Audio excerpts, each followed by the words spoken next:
A forensic nurse can take care of a patient that has been a victim of multiple types of crimes, so maybe trafficking or child abuse, elder abuse, sexual assault, obviously, that's what we're most commonly interacting with, but also domestic violence, even suspects. So when we think about the bigger scope of forensic nursing, SANE nursing just falls into one of those spaces.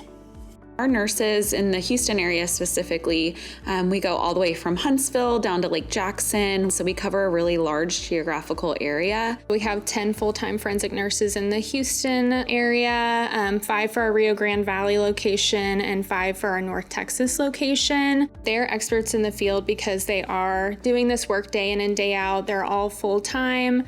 Forensic nursing has grown a lot over the last 3 to 5 years, so we're seeing better outcomes in court processes, and then we're seeing better outcomes for our patients in their mental health and the way that they recover, and moving from that station of being a victim into being a survivor.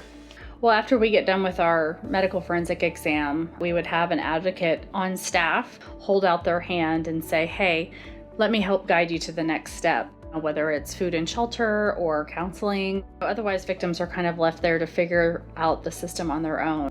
Something very unique about the Forensic Center is we created the Adult Forensic Interviewing Program.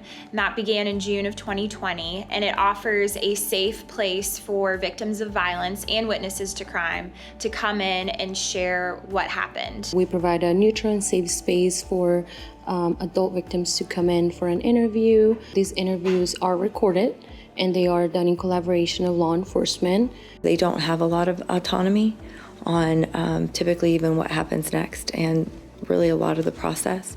So when they come here, then they're allowed to exercise their own agency in how the interview goes. It's also important for the interview to be done in a way that is legally defensible, because really the idea behind a forensic interview is that it is a full and complete interview, and we don't have to keep asking people these questions over and over again. The mission here is to make sure that victims are met where they're at, so that they are not having to go 100 places to try and find the resources that should be readily available, and continue to connect them with other hands down the line instead of falling off somewhere in the middle.